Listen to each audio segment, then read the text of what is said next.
When 32-year-old Shirley McAvoy didn't show up for her daughter's birthday, everyone knew something had to be wrong. Her estranged husband contacted authorities and reported her missing, but the investigation failed to yield any solid leads. It was assumed that she had left of her own volition, but those who knew her best had their doubts. 2 months later, a massive amount of blood evidence was discovered in her home in Pittsfield, Maine. When the police processed the scene, they came to realize they weren't seeking a missing person, but more likely, the victim of a homicide. Days after Shirley was last seen, an unidentified man driving her car was involved in an accident in Boston. He fled the scene before police could arrive, and 1 month later, Shirley's body was recovered in rural Spotsylvania, Virginia. The mother of two had been murdered and dumped in a wooded area, presumably by the unidentified driver. The main suspect in this case is a man who was staying at Shirley's home for the week leading up to her disappearance and murder.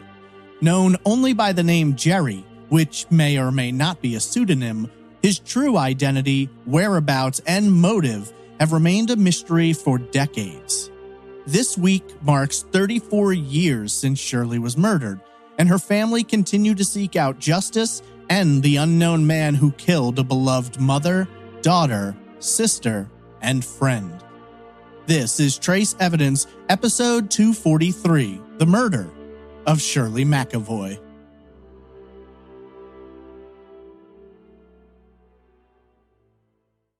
Welcome to Trace Evidence. I'm your host, Stephen Pacheco. Today we examine the disturbing details surrounding the August 1990 unsolved murder of 32-year-old Shirley McAvoy, a case which has spanned multiple states up and down the eastern seaboard in pursuit of an unknown suspect. This is episode 243, The Murder of Shirley McAvoy.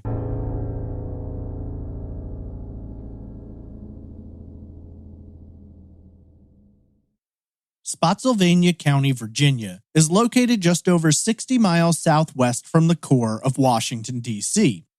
Despite this close proximity, there couldn't be a greater difference between the two areas. From the chaotic, seemingly ceaseless movements in our nation's capital to the calm and quiet backwoods of the rural country. Leaving behind the busy streets and massive barrage of all different people coming and going for business or pleasure, most people don't include Spotsylvania on their list of places to see. In fact, for the most part, much of the area is home not to major towns and cities, but what are referred to as census-designated places. There are no legally defined boundaries nor any functioning local government.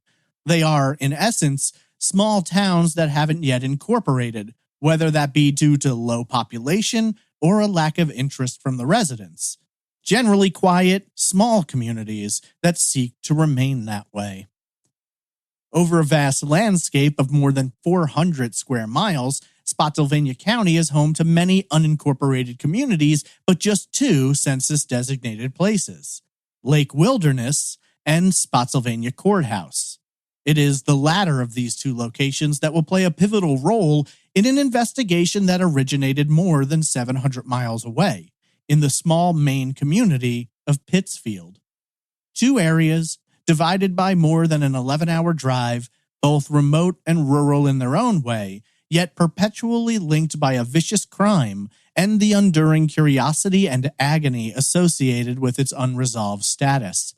For Virginia, its role in this sinister situation was marked on the afternoon of Tuesday, November 20th, 1990, when a local Spotsylvania County resident made his way through the back roads to a remote area to do a little deer hunting. Parking his truck not far from a small market, the man climbed out of the driver's seat and dropped his tailgate. Hoisting himself up onto the scratched and dented surface, he raised his hand to shield his eyes from the harsh glare of the sun as he slowly moved his focus from left to right, scanning the tree line before him for any sign of prey. Deer season had opened up just a month earlier, and the young man was hopeful he'd come to the right place in pursuit of his quarry. While he didn't find any deer lingering in the area that day, his eyes were instead drawn towards something out of the ordinary. There, in the distance, he could make out a small, circular, pale white shape he thought might be a ball. Curious and with no apparent hope of a successful hunt, he hopped down and made his way towards the object. Without the height advantage afforded by his truck, the man could see little more than a white blur as he pushed his way forward. With each successive step, he felt an eerie sense of dread he could neither define nor justify, but moments later, when he arrived at his destination, he suddenly understood what the hairs on the back of his neck had been trying to warn him of. It was no ball he had spotted, but instead the partially exposed bone of a human skull. Beyond the horror of that realization, the man noted the head appeared to be jutting out from a dirty and stained quilt, which appeared to be tightly wrapped around the body of what he thought to be a woman. Stumbling backwards, overwrought with fear, he made his way to the nearby market and notified investigators of his finding. The horrifying discovery would be the first major clue in an investigation that had been initiated months earlier by the Pittsfield Police Department. 32-year-old Shirley McAvoy, a mother of 2 daughters in the midst of divorce proceedings, hadn't been seen since early August. Initially believing the missing woman would be located quickly, within just the first few weeks, detectives found themselves overwhelmed by an investigation which had quickly spread through multiple states along the eastern seaboard, and this morbid discovery had changed everything, as their missing persons case transformed into an apparently senseless and horrifying homicide. Their only suspect was a man no one could identify, a ghost, with no known name, no past, and no direction to follow. Shirley B. Delcourt was born on Saturday, January 4th, 1958, to parents Leopold and Irene in Biddeford, York County, Maine. She would be one of 6 children born to her parents, having 4 sisters and 1 brother. Shirley was described by friends and relatives as a quiet but extremely kind and sweet young woman who cared deeply for her family and had a passion for helping and supporting others. By all accounts, Shirley had a happy childhood, spending time with her parents and siblings and playing with friends in and around Biddeford, today the principal commercial center of York County. Little has been revealed about much of Shirley's early years outside of intermittent quotes about the young woman's personality and interests, with it being noted that she was well-behaved, kind, intelligent, and achieved good grades in school. As a teenager, she went on to attend Biddeford High School, located less than 2 miles west of her family's Cleves Street home. It was during her time in high school that she would go on to meet and fall in love with Brian McAvoy. At the time, Brian was a year younger than Shirley and lived and attended high school in Stockton Springs, 130 miles to the northeast. Their relationship would develop quickly, and both would go on to graduate from their respective schools in the spring of 1977. Not long after graduation, the two would make the decision to solidify their relationship when they got engaged. The couple wed on Saturday, May 28th, at St. Andre Church, where she and her family had attended throughout her life, living just a few blocks away. Following a honeymoon which would bring the couple north to Nova Scotia, they would move in together in the city of Belfast, located in Waldo County, where at the time Brian was employed as a mechanic. The couple didn't wait long to begin adding to their family, with Shirley giving birth to their first of 2 daughters in January of '78. They would name her Christina. Their second and last child, Amy, was born 4 years later in August of 1982. According to everyone that knew Shirley, she was completely taken by the couple's girls and absolutely loved being a mother. She developed a close relationship with the kids and considered them to be the most important parts of her life. She spent much of the next years being a stay-at-home mom, although she had a passion and drive which made it difficult for her to sit still. To fill in time as the girls grew up and began attending school, she worked odd jobs and would also volunteer in the local community. While relations between Shirley and Brian had been in a good place at the start of the 80s, the changes associated with growing up, raising children, and transitioning from their 20s into their 30s had been a difficult one. They had started to grow apart, and while there was still a lot of love, there were also some bitter feelings. Ultimately, by the closing of the decade, the two initiated what they had planned to be a trial separation, but it turned out that time apart had done little to heal the wounds of their marriage, and by the arrival of January 1990, they would file for divorce. With the relationship split, Shirley would stay at the couple's home, a single-wide trailer located on Berry Road, 2 miles from downtown, while Brian lived approximately 20 miles away in the town of Fairfield. By the summer of 1990, Shirley was 32 years old and living on her own in the Berry Road home. During divorce proceedings, Brian had been granted full custody of their 2 girls, and according to friends, Shirley was very upset by that decision. Details of the divorce have never been released, but there were conflicting reports about how the custody arrangement had come to be, with several neighbors noting that Shirley was a devoted mother, and they couldn't fully understand how she hadn't been granted custody herself. Reportedly, while some stated that Shirley was always bright, happy, and cheerful, others noted that she struggled with depression, and the custody arrangement hadn't helped her state of mind. As it turns out, there are 2 vastly different camps when it comes to descriptions of Shirley's life, but we'll get more into that later on. According to friends and neighbors, Shirley was active and socially involved throughout much of the spring and summer of 1990. When in session, she had volunteered at Manson Park, an elementary school in Pittsfield. She had 2 dogs back at home to help fill some of the loneliness, a 5-month-old husky shepherd mix named Max, and a 2-year-old long-haired named Nikki. A friend of Shirley's, speaking under cover of anonymity to the Morning Sentinel, later noted that she was exceedingly close with her dogs, saying, quote, "She worried about her dogs as much as her kids. Her dogs are just like her kids to her. They were her babies." End quote. Outside of keeping up with the dogs and volunteering, neighbors reported that Shirley developed a good relationship with some of the local kids, saying that she would often take them on long walks and outings. According to neighbor Dennis York, it wasn't uncommon for Shirley to gather up some of the neighborhood kids for the short 7-mile drive to nearby Newport, where they would go swimming in the lake. It appears that the young mother of 2 was a hit with children, from the trips to volunteering at school to her own endless love for her 2 girls. According to the Pittsfield Police Department, the last time anyone could confirm seeing Shirley was on Thursday, August 9th, when a friend stated she had spoken with the 32-year-old. Reportedly, Shirley had also spoken via telephone with her brother.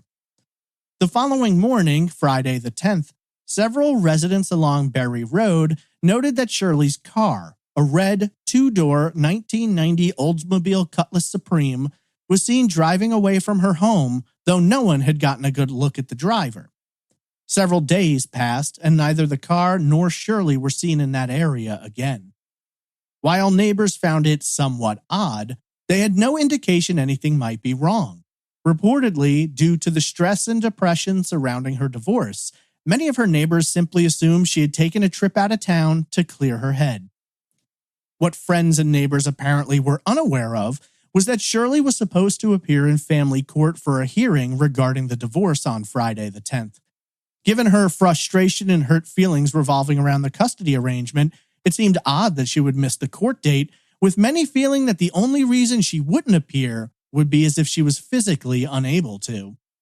While this piqued the curiosity of the court and Brian, nothing appears to have happened. 18 more days would pass without anyone seeing or hearing from Shirley, and then everything would change on Tuesday, August 28th. This was an important day for the family, as it marked the birthday of Shirley's youngest daughter. But she didn't show up to celebrate, and she didn't even call. Knowing how much she loved her daughters, Brian found this to be very out of character.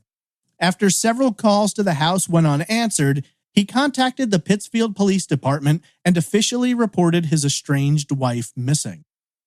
According to what is later reported, it doesn't appear as though the Pittsfield PD actually pulled out all the stops to try and locate Shirley at this time. Police Chief Spencer Havey took a trip to the Berry Road home with Brian, at which time the chief was provided with a key to the house. Havey and some officers looked through the home, but according to early reports, they didn't see anything to suggest any crime had taken place there. They found nothing to aid their investigation or to help them in locating the missing woman. Speaking to neighbors, they noted that they hadn't seen Shirley in weeks, but they had no idea where she could have gone. It was, at the time, assumed that she had left town for one reason or another and would return when she was ready. In early September, investigators issued statewide notifications to be on the lookout for Shirley and her red Oldsmobile. They contacted at least one of the missing woman's sisters to ask if she had reached out to the family, but no one had heard from her. While this made investigators believe something more sinister might be at play, the investigation essentially went quiet, and the Pittsfield police would later face criticism for their apparent disinterest and lack of drive to find the missing 32-year-old in those early weeks. The month of September would pass with no new leads or developments and seemingly little police action. On Monday, October 1st, Brian and a friend arrived at the Berry Road home. Since no one had heard from Shirley, her estranged husband planned to winterize the house while his friend cleaned out the refrigerator, which was now housing rotted food. A third person arrived at the home, a friend of Shirley's, who asked to remain anonymous in local papers. Chief Havey allowed all three to enter the house. According to the friend, the three of them noticed several things that were curious or didn't look right as soon as they went in. The most glaring example was the living room couch. They could still see the depressions in the carpet showing where the couch was normally positioned, but for an inexplicable reason, it was moved at an awkward angle, jutting out into the living room in a way which simply didn't make sense. When Brian moved the couch back into place, a large, dark stain was revealed. Initially, they thought it was some kind of a burn or scorch mark, but upon closer inspection, it appeared to be a big pool of dried blood. Upon discovering the disturbing scene, Brian contacted Chief Havey, who came out to the house that afternoon. When he was shown the dark stain on the carpet, Havey ordered the house cleared and sealed. He then reached out to the Maine State Police and requested assistance in processing the scene and for searching for additional evidence. Detective Dale Lancaster of the Criminal Investigation Division was also dispatched to the Pittsfield area to conduct interviews with friends, family, and neighbors in hopes of obtaining some idea of what might have happened here. Though at the time it appeared apparent that the stain was blood, police would not confirm it until the scene could be fully examined. Lancaster and crime scene technicians arrived 2 days later on Wednesday, October 3rd, and neighbors would later report a large police presence at the home. While the crime scene was examined for hours on Wednesday, police returned to the house on Thursday the 4th, where it was noted several suspicious items had been removed, though detectives would not give details on what those items were. Though they still would not confirm the pool of blood, investigators did tell reporters that they had not as of yet ruled out foul play, and that the intensity of the investigation was growing as additional items of suspicion were identified. This same day, Chief Havey revealed several new details discovered during the previous few days of investigation. Firstly, the chief noted, they had received a report from the Boston Police Department that Shirley's car had been involved in a traffic accident on August 10th, the day neighbors say they saw the vehicle leaving the home for the last time. According to the chief, Shirley was not spotted at the scene, but an unknown man was driving her car. A detective would be sent down to Boston to obtain further information.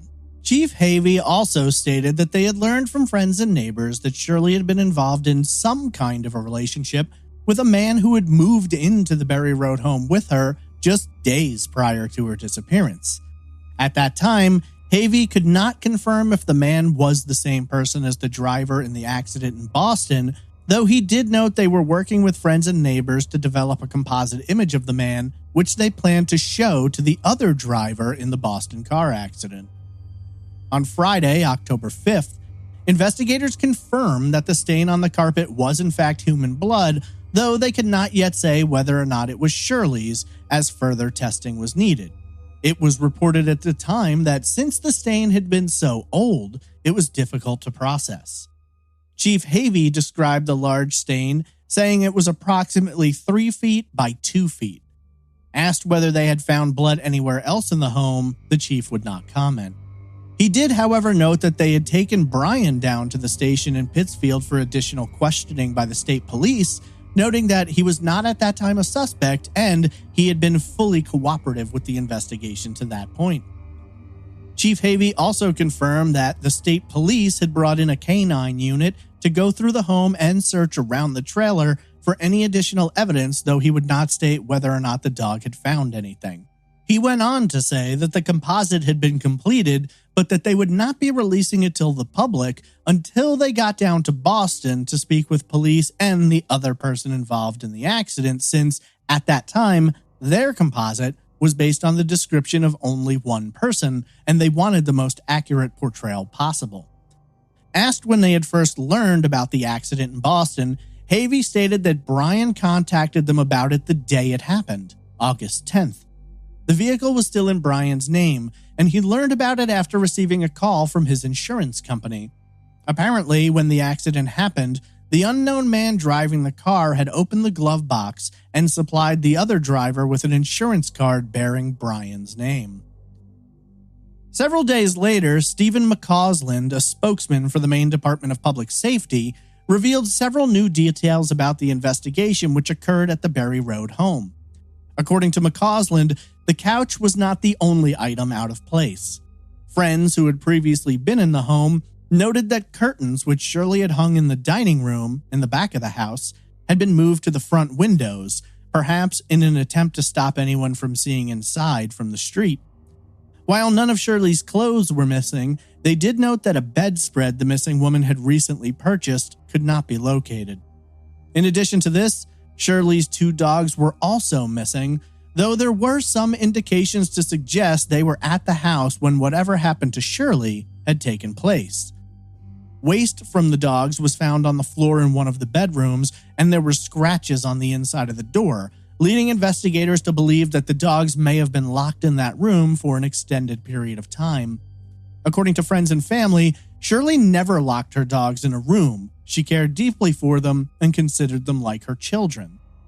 Though no one could say with any certainty, it was presumed that the dogs may have been locked up prior to whatever happened to Shirley, and likely they were left in that room while the suspect cleaned up and rearranged the furniture. What happened to them after that remains an unknown mystery to this day. They have never been found.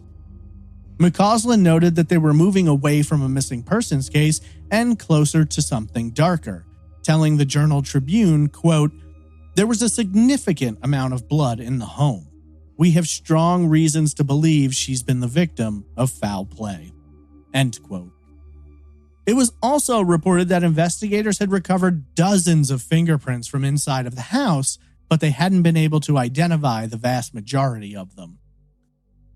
Several weeks later, in early November, a composite drawing of the man who had been staying with Shirley was finally released. According to the press release, the person of interest was described as being a white male with blonde hair and blue eyes, standing approximately 5 feet 10 inches tall and weighing around 180 pounds. He was believed to have been between the ages of 33 and 37. The man is reported to have slightly crooked front teeth and pockmarks on his cheeks. It was also reported that he spoke with a southern accent, something which stood out to locals in Maine. They managed to obtain several details about the man from friends of Shirley's who had met him, though they couldn't be sure what, if anything he had said, was actually true. The man apparently introduced himself as Jerry and claimed to have worked construction in the Millinocket area, 85 miles north of Pittsfield. It was reported that he may have at some point stayed with relatives in Saco, 111 miles south of Pittsfield. According to Stephen McCausland, they had been told that Jerry claimed to be in the process of divorcing a Massachusetts-based woman who at the time was pregnant with twins, and that he himself may have had a daughter, either age 12 or 14. There were also claims that Jerry may have lived in or have been from Oklahoma, Virginia, or Kentucky, though again, no one could confirm this. At least one person told police that Jerry may have come from the area of Old Orchard Beach, not far from Biddeford, where Shirley herself had grown up. McCausland noted how vital it was that they managed to identify and locate the so-called Jerry, telling the Morning Sentinel, quote, "What we have right now is a puzzle that we're trying to put together. We have many pieces to this puzzle. We just don't know where these pieces go. If we can get a name attached to this man's face, we think that will go a long way in determining where Shirley McAvoy is and what has happened to her." End quote. Reportedly, Shirley met Jerry sometime in early August at either one of two places, a bar in Millinocket or an amusement park in Saco called Funtown, USA. At least one friend of the missing woman told police that when Shirley introduced Jerry, she had claimed he was a family member, but investigators were able to confirm that was certainly not the case. Another person said the unknown man had been driving a charcoal-colored older model car with rust spots all over it, but police never located the vehicle, nor could they say with any certainty how exactly the man had gotten to the area in the first place. Asked why they had waited so long to release the composite, the Pittsfield Police noted that they had wanted to interview people in the Millinocket area before tipping their hand. The release of the composite did result in around 50 calls to investigators, though none of them were very helpful. Detective Lancaster with the state police noted that they were hoping to get nationwide media to broadcast the image, saying they had reached out to both Unsolved Mysteries and America's Most Wanted, though they hadn't heard back. They were running out of leads and needed assistance from the public, so major media coverage would be extremely valuable to the investigation at that point in time. At this time, additional information about the August 10th car accident was also released. An unknown man, closely matching descriptions of Jerry, was driving Shirley's car on Boston's Southeast Expressway when he rear-ended a vehicle near the entrance of the South Station Tunnel. The car that was struck was being driven by a lawyer, and his sister was in the passenger seat. Jerry and the lawyer spoke and exchanged information, with Jerry handing the lawyer an insurance card that had Brian's name on it. At that time, the lawyer suggested they pull off to the side of the road and get out of traffic so they could await police, and Jerry agreed to this. However, when the lawyer pulled over, Jerry continued on driving, fleeing the scene before police could arrive. Disturbingly, it is believed by investigators that during the time of this accident, Shirley's body was probably in the trunk of the car. According to both the lawyer and his sister, the unknown man was the only person they saw. Spokesman McCausland later noted, quote, "There was no sign of Shirley McAvoy in that vehicle. His only words to the other driver were, quote, 'I'm never going to drive in Boston again.' This man holds the key to where Shirley McAvoy is and what happened to her." End quote. When shown the composite, the lawyer and his sister agreed that it looked very much like the man who had hit their car. Both of them would later sit independently with sketch artists to fine-tune and construct new composites, with Pittsfield Police noting they now had 3 slightly different variations of who they believed to be the unknown man referred to as Jerry. While leads in the case were beginning to fade and calls from the release of the composite were drying up, a discovery nearly 700 miles away would dramatically shift the focus of the investigation. On Tuesday, November 20th, at approximately 1:15 p.m., Michael Furrow, a hunter from Virginia, was in Spotsylvania County in the area of Spotsylvania Courthouse when he stumbled upon the partially decomposed remains of Shirley McAvoy. Shirley's body was found in an area described by the Spotsylvania Sheriff's Department as rural and remote, not the kind of place a random person would just stumble upon. The area is approximately 7 miles west from I-95 as the crow flies, and just a few hundred yards behind a small local store, Todd's Tavern Market. Several items found at the scene were utilized to tentatively identify the body as being Shirley's, though police would not confirm that without additional testing. 2 of the items, which they believe showed the body to be Shirley's, were a Biddeford High School class ring from 1977 with Shirley's initials engraved in it, as well as a partial dental plate that had S. McAvoy inscribed on it. Police also recovered a mother's ring with 2 red and 1 green stone. Major Albert Stewart of the Spotsylvania Sheriff's Department described the scene as a dump sighting, noting that there had been no attempt to bury or conceal the body. He would go on to say that it was wrapped in a bedspread, which was heavily stained by bodily fluids, and that the victim's feet had been bound by what appeared to be cord cut from a set of Venetian blinds. The body was taken to the medical examiner's office in Richmond, and Major Stewart noted that due to the level of decomposition, they could not at the scene determine what exactly the cause of death might have been. The autopsy was conducted the following day by Dr. Marcello Fiera, assistant medical examiner for the state of Virginia, and he was able to confirm the victim was in fact Shirley McAvoy. A cause of death was not released at the time, though police confirmed she had been bound with Venetian blind cord and noted the blinds at the Pittsfield house appeared to have been disturbed. Following the discovery of the body, Shirley's family and friends were devastated. In hopes of protecting the girls from the details, Brian pulled them out of school, but unfortunately, another child in the neighborhood told them the difficult truth while they were playing basketball on Thanksgiving. Shirley's oldest daughter later explained to the Morning Sentinel, saying, quote, "They said, they found your mother, and I was excited. And then they were like, they found her in a ditch wrapped in a blanket." End quote. While the discovery of Shirley's body had answered some questions, investigators were still at a loss when it came to identifying Jerry.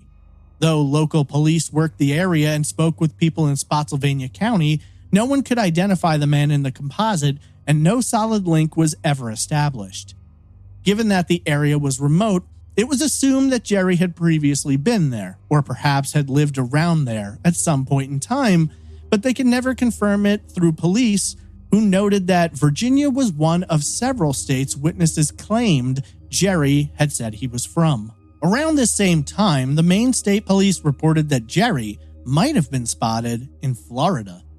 Spokesman McCausland reported that a 1990 Oldsmobile Cutlass Supreme matching the description of Shirley's car had been stopped by a local patrolman for a minor traffic violation. At the time, they weren't certain if it was the same vehicle. McCausland noted if it had been, a run of the plate should have kicked back the information they'd submitted to the NCIC, but that did not happen. The date of the stop was allegedly Tuesday, August 14th, 4 days after the car was seen leaving Berry Road. The incident set off somewhat of a debate back and forth between the Maine State Police and local investigators in Florida. According to Maine, the license plate run through the system was in fact a match to Shirley's. However, law enforcement in Florida reported that when the license plate had been run, they had received no match or alert from the NCIC, with them saying that as far as they knew, the car was stopped before Maine police had added it to the nationwide computer system. According to them, the car wasn't added to the NCIC until early October, after the blood was found in the home, and that's when the match was alerted to, but the car and driver were long gone by then. Shirley wasn't reported missing until August 28th, 2 weeks after this stop, so why the Maine police would have submitted the vehicle to the NCIC prior to the 28th doesn't really make a lot of sense. Unfortunately, moving forward, investigators would once again find the case grinding to a standstill. No new leads or developments came in, and by December, they were once again set back to square one, chasing the ghost of Jerry, a man they knew almost nothing about with any level of certainty. Sadly, the year of 1990 would come to an end with the homicide investigation growing colder. A funeral was held for Shirley on Saturday, January 26th at St. Andre's Church in Biddeford. She was laid to rest in St. Joseph's Cemetery. Life would never be the same for Shirley's friends and family. Not only had they suffered the loss of a beloved mother, sister, friend, and neighbor, they also had to live with the harsh reality that the person responsible for their grievous crime was still out there, perhaps destroying other families. One of Shirley's sisters, Cecile, would later tell the Journal-Tribune, quote, "We're relieved we can put her to rest, but I'm angry that most likely he still has her car and is out joyriding. I have a feeling he's going to be caught. I just hope and pray there isn't another woman out there that's not safe." End quote. The next few months would pass with no new developments, but in late March of 1991, nearly 8 months after Shirley is believed to have been killed, investigators would receive another major break in the case. Unfortunately, it would also end up being their last. Shirley's car was recovered from the parking lot of a hotel in Darien, Georgia, a suburb just a few miles north of Brunswick. The car had been painted from red to gray, and the VIN number had been altered. A man who was driving the car at the time was arrested, though during questioning it was learned that he had purchased the car from someone else and he had no knowledge of Shirley or her disappearance. It was later learned that the vehicle had been abandoned in the parking lot of a Holiday Inn in St. Augustine, Florida. At some point after that, the vehicle was stolen and the car thief repainted it and changed the VIN number before selling it to the man police initially arrested. He was released without charges. Police theorized Jerry had likely murdered Shirley, put her in the trunk of her car, and drove to Virginia where he dumped her body before proceeding on to Florida and abandoning the vehicle in hopes that it would be stolen. Unfortunately, no one police interviewed was able to assist them in identifying Jerry, and when shown his composite, no one recognized him either. While all of this would come out later, at the time of the discovery, Maine law enforcement were very tight-lipped, not even revealing the location where the car had been found for several weeks. 2 detectives were sent down to Georgia, and the vehicle was brought back up north for processing and analysis at the Maine State Crime Lab, which began on Monday, April 8th. The lab found blood in the vehicle, though they did not reveal if any other evidence was found, nor did they confirm if the blood had belonged to Shirley. 6 months later, in October of 1991, 14 months after the murder, investigators hit the wall. Stephen McCausland noted that all of their hopes on breaking the case relied now on identifying Jerry, but that had been a struggle. He explained, quote, "We've scoured her car, we've scoured her mobile home, and there was a great deal of evidence from the scene, but we still haven't been able to identify him." End quote. As if that wasn't frustrating enough, their attempts to garner national media coverage fell through as well. Despite the case spanning several states and the multiple composites created of this so-called Jerry, they couldn't get anyone to agree to air the story. Both Unsolved Mysteries and America's Most Wanted turned them down. McCausland would later tell the Bangor Daily News, quote, "I tried to impress upon them the demographics of this case involved the entire eastern seaboard, but they seem to take cases they have a pretty good chance of solving, and they weren't interested at this time." End quote. While the case would grow quiet, a book covering several unsolved crimes would be released in December, and it would stir up a lot of controversy about Shirley's case, and most specifically, Shirley herself. Authors of the novel, entitled Murderers Among Us, were granted access to interview several Maine State Police investigators who had worked on the case, and in fact, they were given a brand new version of the composite of Jerry, which hadn't even yet been released to the public. It didn't take long for the backlash to kick in, though, as the authors wrote quite a bit about Shirley's life and quoted investigators as well as friends and neighbors. Much of what they wrote, if not all of it, has been heavily disputed by friends and family, and the Maine State Police claimed that their words were taken out of context and embellished. In the book, Shirley is described as an alcoholic, prone to depression, and an abusive mother. It went on to say that following the separation, Shirley fancied herself a quote-unquote party girl and spent the next few months bringing home a steady stream of male companions. Curiously, though, the book noted that sex was not a part of the process with these friends, as friends of Shirley supposedly said that while she loved to talk about sex and flirt, she didn't actually enjoy the act of having sex itself, and therefore she did not sleep around. The book went on to suggest that investigators wondered if perhaps Jerry had grown frustrated by being sexually rejected by Shirley and lashed out at her violently, killing her. Detective Lancaster was interviewed for the book, and while he is quoted as referring to Shirley as a party girl, saying that she enjoyed hanging around bars and picking up men, Lancaster himself later denied that he'd ever said that, and further noted that the authors took literary license with his words and constructed an inaccurate and misleading image of the case and the investigation. Shelley Busey, a dear friend of Shirley's, would later state that the book was extremely inaccurate, noting that her friend was a wonderful person with a heart of gold who lived entirely for her daughters. She described the murdered mother as very naive and gullible, saying, quote, "She would help anyone who needed help without any questions asked. As far as her depression goes, we all have our down times." End quote. Brian also weighed in on the description, saying that he had been married to Shirley for 13 years and that the woman he knew was absolutely nothing like what was written about in the book, which he would go on to describe as sleazy, bordering on slanderous, and purely written to sell books rather than to present an accurate portrayal of Shirley or her case. The fact of the matter is, the truth probably lies somewhere between these two diametrically opposed descriptions, but we will likely never know. At the same time, there are statements from a former Pittsfield police officer which seem to suggest the divorce itself might have had sharper angles than we were led to believe. Chris Tremblay was a rookie officer in Pittsfield at the time of Shirley's murder. He stated that he personally served Shirley with 2 divorce-related protective orders in the weeks leading up to her death. He would go on to tell the Kennebec Journal that on the first visit, he had seen a man in the mobile home which he believed could have been Jerry, but at the time, he didn't get a good enough look. The second time, Shirley was outside when he arrived, so he didn't see the man.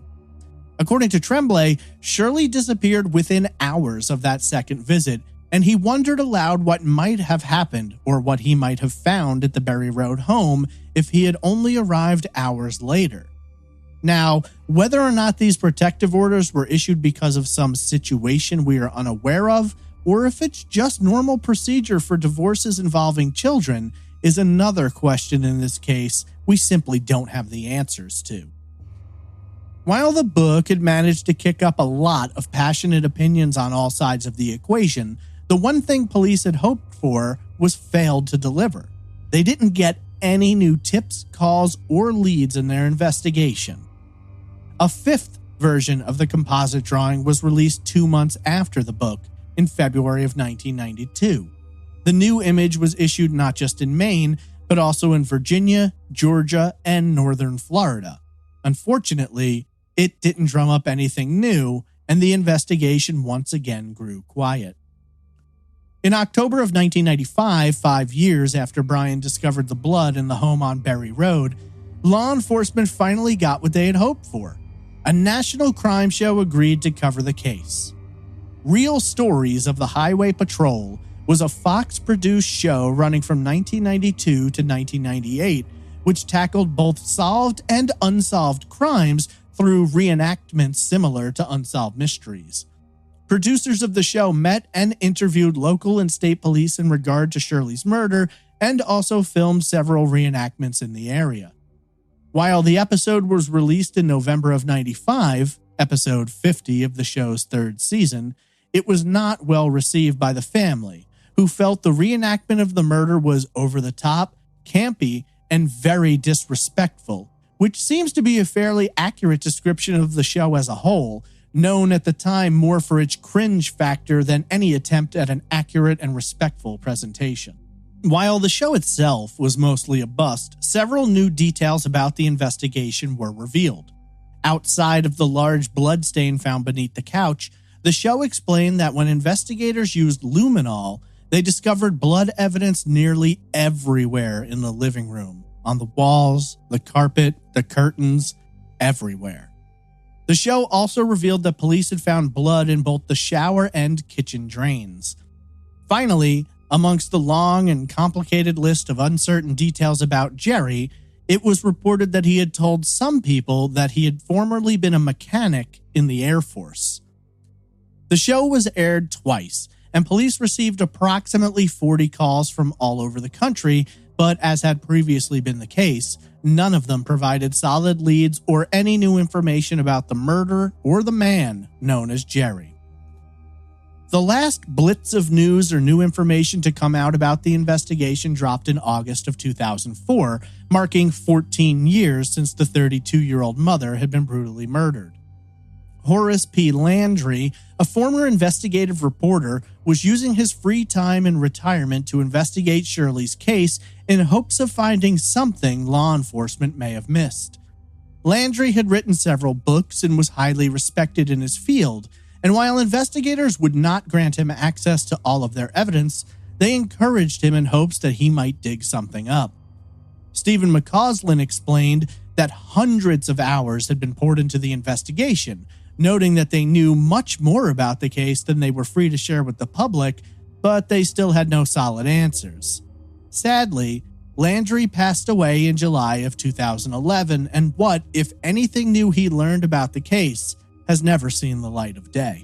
It was announced at the same time that Shirley's family was offering a $10,000 reward for information leading to the killer's arrest and conviction. Christina, Shirley's oldest daughter, spoke with the Morning Sentinel to discuss not only her mother's murder, but how it had impacted her life. She explained that though she had married and had children, she was always paranoid about safety, frequently changing the locks on her home and refusing to trust anyone that was not a family member.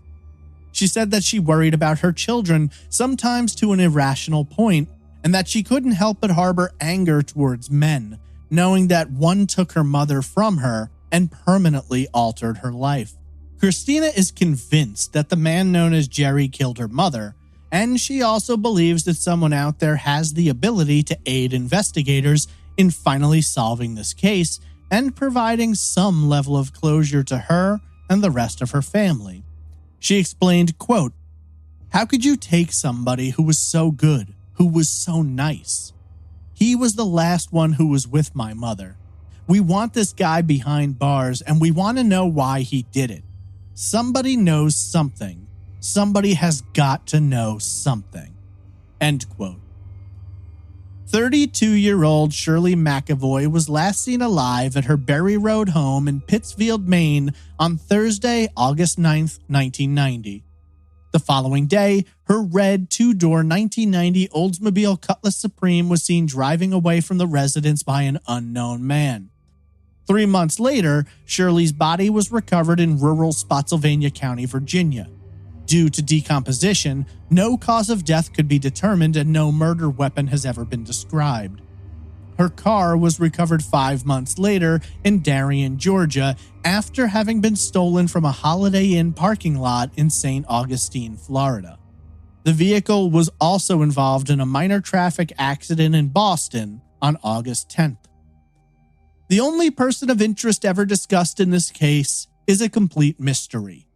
The man is described as standing approximately 5 feet 10 inches tall and weighing around 180 pounds, with pale blue eyes and short blonde hair swept down across his forehead. He reportedly had pockmarks on his cheeks and slightly crooked front teeth.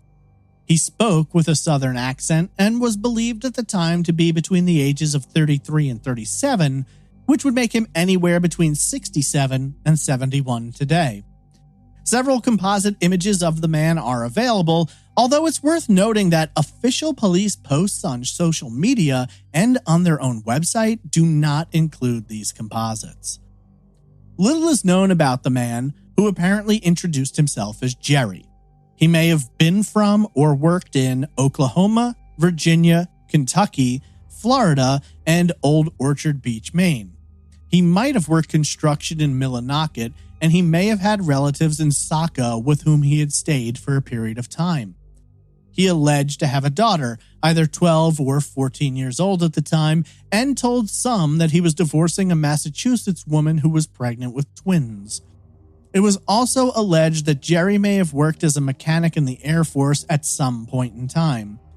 With a lack of solid evidence in this case, solving the murder and bringing some level of closure to Shirley's loved ones seems to hinge on identifying this so-called Jerry. August 9th of 2024, just this week, marks 34 years to the day that Shirley McAvoy was murdered in her Pittsfield home by an unknown killer referred to as Jerry. How many other lives he might have destroyed in these nearly 3.5 decades cannot be known until he is identified, arrested, and put behind bars. Shirley's family has suffered long enough not knowing the truth and not seeing justice served. It's time to take this monster off the streets, as he's now been free to do as he wishes and destroy lives for 2 years longer than Shirley was ever alive. Who knows what her future might have held, but what we know for certain is that if Shirley were here today, she'd be 66 years old, a mother, a grandmother, and anything else she had the passion and drive to make for herself.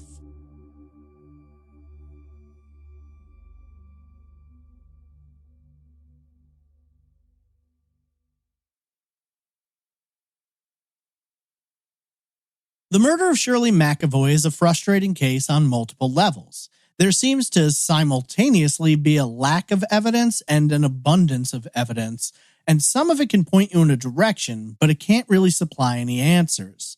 There's this major amount of coverage out there, especially from 1990 to the early 2000s, but much of it repeats the same details, and then, all of a sudden, it stops.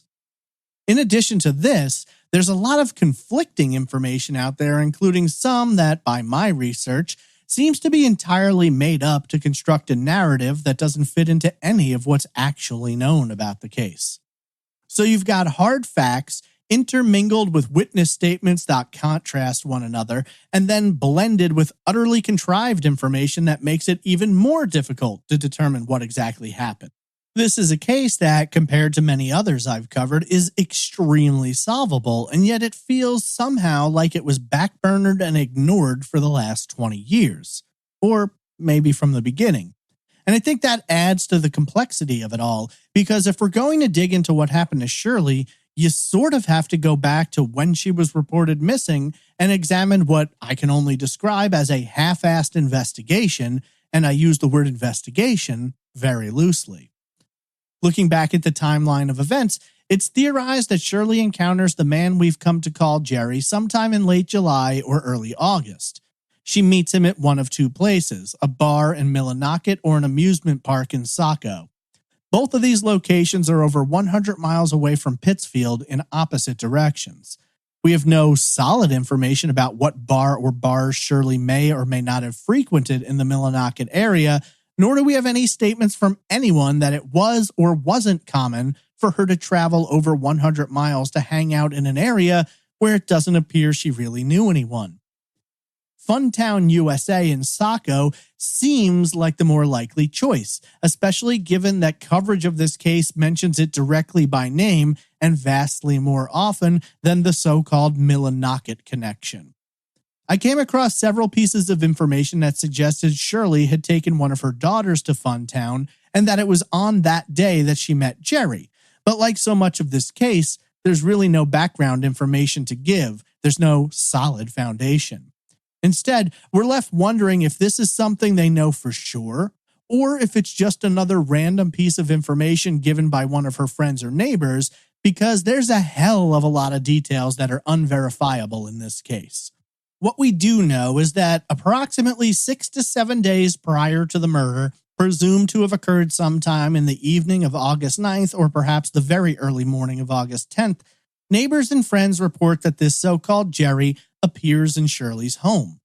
Some say he's introduced by Shirley as a relative, others say he's introduced more along the lines of a boyfriend. Either way, based on the work of detectives, we know for a fact that Jerry's not a blood relation to Shirley. Why anyone would have lied about this, being related to him or not, or even if that happened, we have no way of knowing. I've read speculation that Shirley may have wanted to keep a relationship secret due to the divorce, but in multiple places it's stated that Brian was already seeing someone else, so that doesn't really track, but who knows? Some people are just exceedingly private about things. Shirley's last confirmed to have been alive on the 9th. We have a friend who tells police they saw her that day. We have a patrol officer who serves her with a court order that day, and she apparently speaks to her brother Philip on the phone that day. The next morning, neighbors see her car driving away from the house, and from that point forward, there are no traces of Shirley, and no one sees or speaks to her again. Several hours later, the car is involved in a minor fender bender in Boston. The driver is described as a white male, generally fitting descriptions of Jerry. He flees the scene before police arrive, not before handing Brian McAvoy's insurance card out from the glove box, though. Brian's contacted by his insurance company that day, and he relays this information to the Pittsfield Police Department, but seemingly, since it is an out-of-town accident and Shirley hasn't yet been reported missing, there isn't much for anyone to do about it. For 18 days, from the 10th to the 28th, no one expresses concern or worry about Shirley's whereabouts.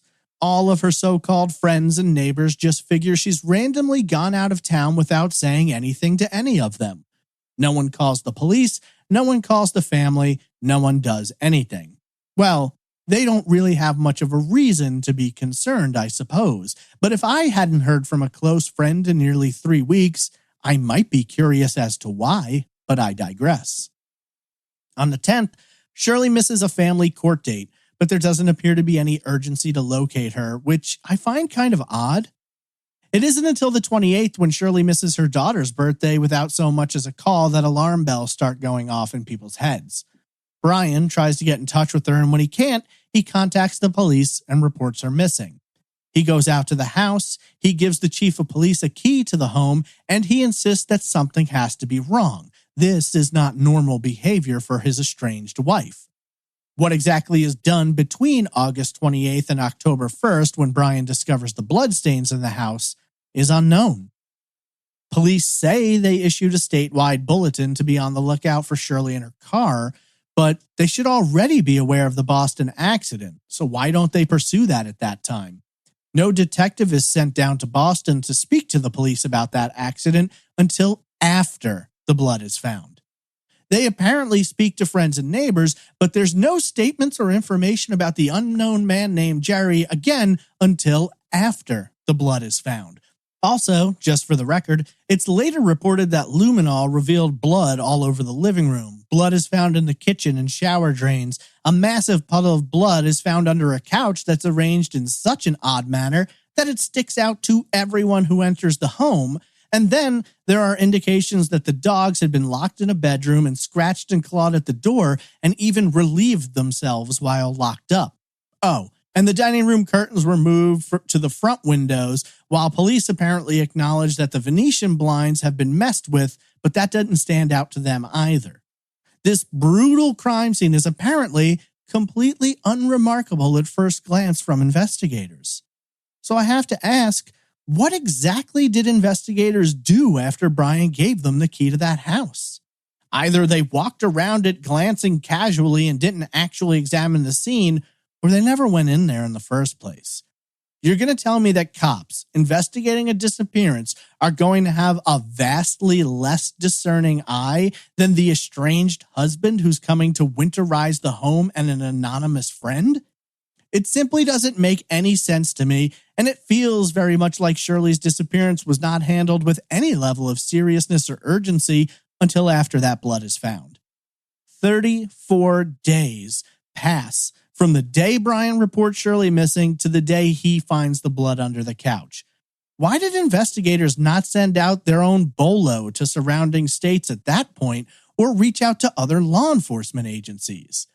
They'll later claim that they entered all of the data about Shirley and her car into the National Crime Information Center, the NCIC, but Florida law enforcement disagrees. They apparently stopped Shirley's car on August 14th, 5 days after she's believed to have been killed, but there's no hit in the computer system. This aspect of the investigation has never made any sense to me, though. Why would the Maine State Police argue that both Shirley and her car had been entered into the NC prior to August 14th when she isn't officially reported missing until August 28th? Now, they do get a hit in the computer about this stop, but again, this happens after the blood is found. If all of this information had been put into the NCIC on the 28th or anytime during September, they would have been informed earlier. So to me at least, it kinda sounds like at the time Shirley was reported missing up to the discovery of the blood, outside of taking the report and maybe talking to a few people, this case just wasn't worked, or it was handled in an extremely unprofessional and unskilled manner. Everything changes when that blood is found. Wisely, Chief Havey reaches out to the state police and gets them involved because his department doesn't appear capable of solving much of anything unless all of the evidence falls right into their laps. State police go over the house, and they find a ton of evidence. They find blood all over the living room and in the drains. They remove items from the house that they describe as suspicious, though it's never explained what those are. They bring in canine units to try and track Shirley inside and outside. They conduct interviews with neighbors, friends, and family, including Brian. All of a sudden, we start getting stories about Jerry, and I can't help but wonder why. Shouldn't they have learned about Jerry when they spoke to people on the 28th through those 34 days between then and the discovery of the blood? Shouldn't they have pursued the accident in Boston a little more thoroughly, if not when it happened, surely after Shirley was reported missing?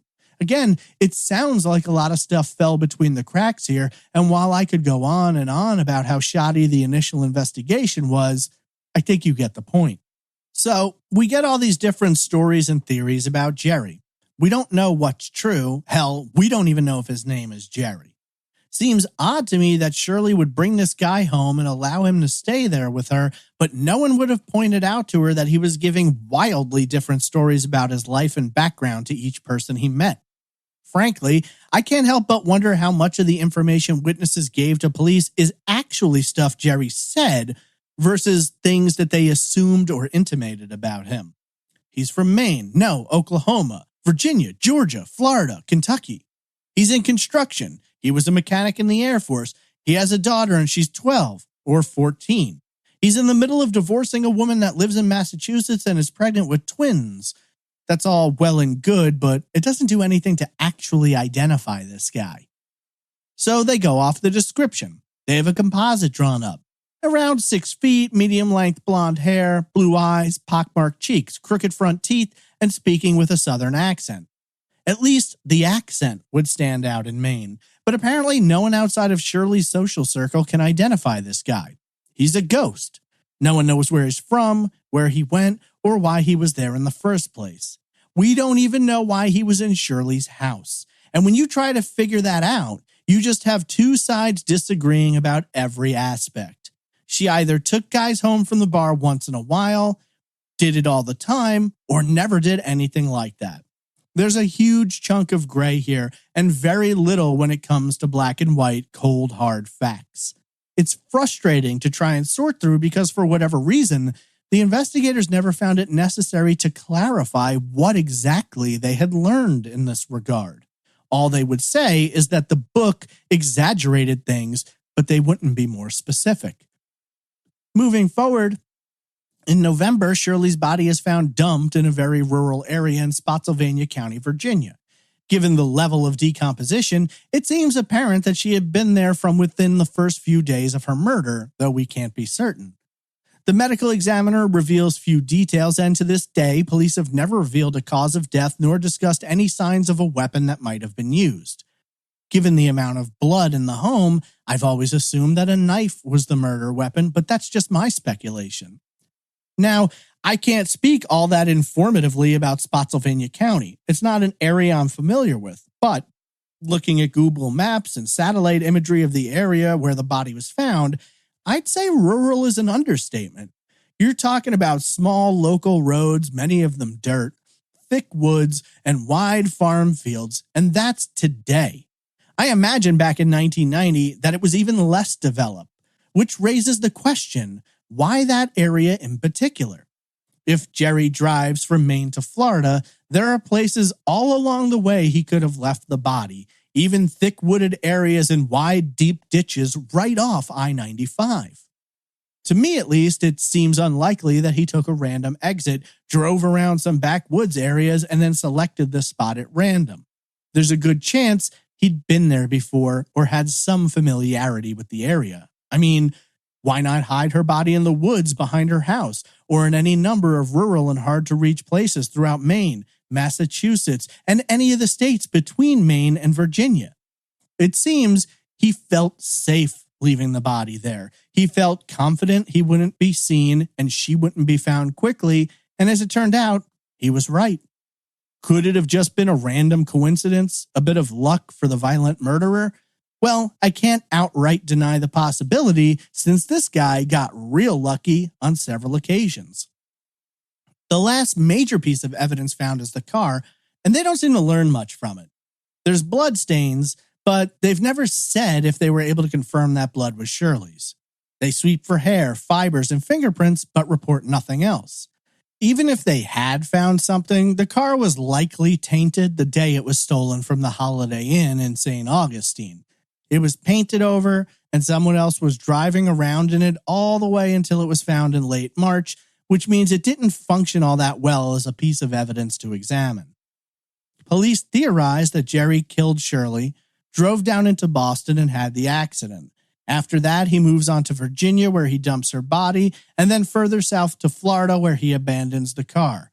The trail went cold, hey Robin, in St. Augustine.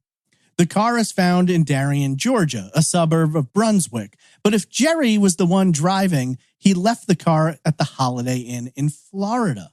The smart money would suggest that he knows someone in the area of St. Augustine, or he lives in the area, or he has some familiarity with it.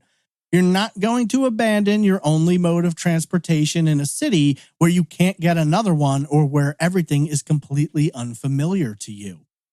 St. Augustine is 1,400 miles from Pittsfield. That's a long drive to make and would carry you through Maine, New Hampshire, Massachusetts, Connecticut, New York, New Jersey, Delaware, Maryland, Virginia, North and South Carolina, Georgia, and finally Florida. Now, if reports are accurate, the vehicle was stopped in northern Florida on August 14th, 4 days after the car drives off from Shirley's home. If you do 10 hours a day, you could have made that drive in just 2 days, which seems to suggest that he stopped off somewhere or he got to Florida earlier than the 14th. This suggests to me that Jerry wanted to get to Florida as quickly as he could, perhaps because that's where he lived and felt secure.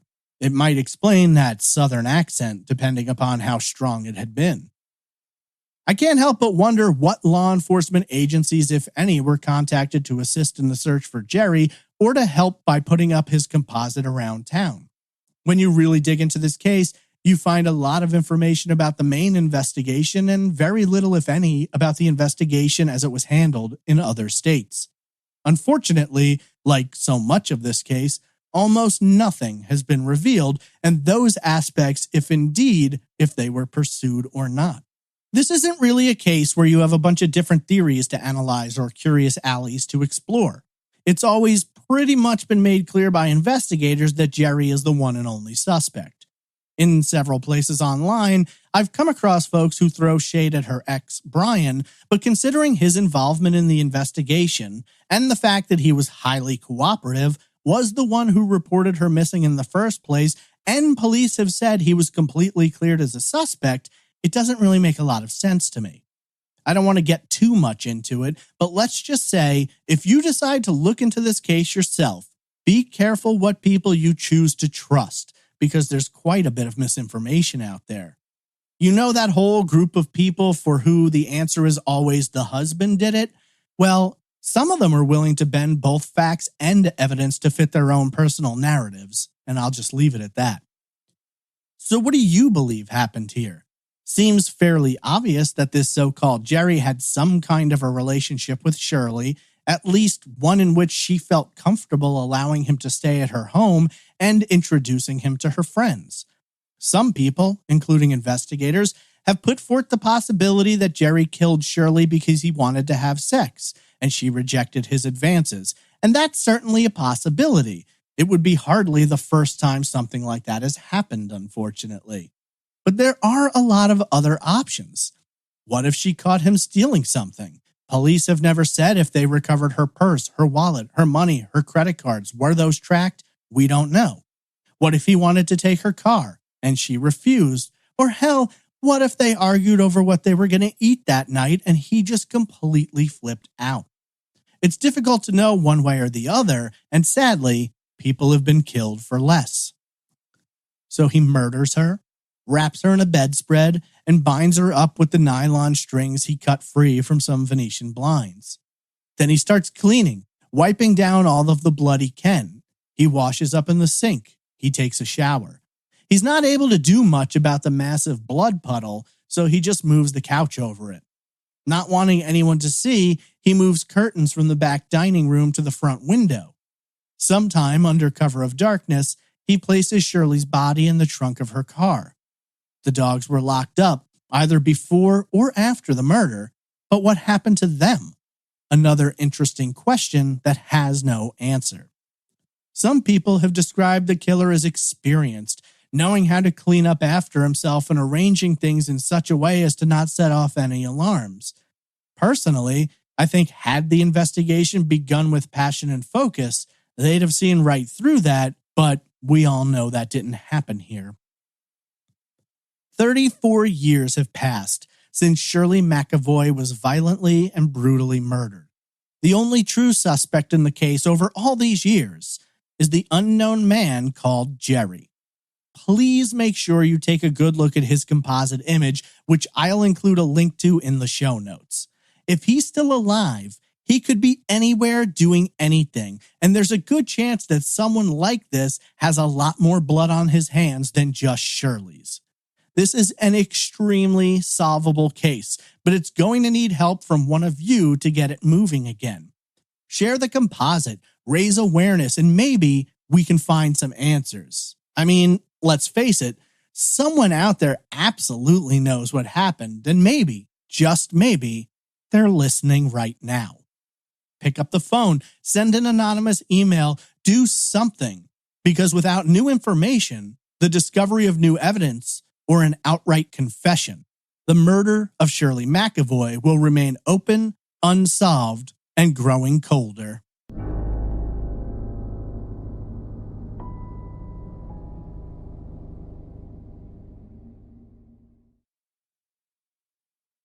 If you're looking for more information about the murder of Shirley McAvoy, there are some limited resources available, but it might take some digging. For this episode, the Bangor Daily News and Morning Sentinel were the most helpful. If you have any information about the murder of Shirley McAvoy, please contact the Maine State Police Major Crimes Unit at 207-624-7076. You can also anonymously leave a tip on their website at maine.gov/DPS/MSP. You can always email me any information you'd wish to share as well. Remember, a $10,000 reward remains in place for information leading to an arrest and conviction.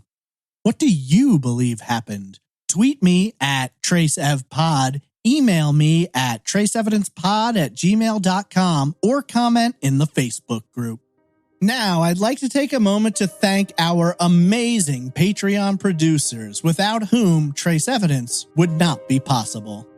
Andrew Guarino, Ann M. Bertram, Brutalist, Christine Greco, Crystal J., Danny Renee, Dearthy, Denise Dingsdale, Desiree Lauro, Deani Dyson, Jennifer Winkler, Justin Snyder, Kara Moreland, K.Y., Lars Jensen Fangel, Leslie B., Lisa Hobson, Melissa Breckheisen, Nick Mohar Schurz, Roberta Jansen, Ruth, Stacy Finnegan, and Tom Radford.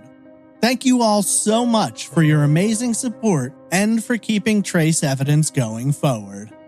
This concludes this week's coverage of the murder of Shirley McAvoy, a violent and senseless crime that robbed two girls of their mother and a family of their sister and aunt. To me, this case is extremely solvable, But it all might hinge on identifying Jerry or someone with information coming forward and sharing what they know. I want to thank you all again for listening, and I hope you'll join me next time for another unsolved case on the next episode of Trace Evidence.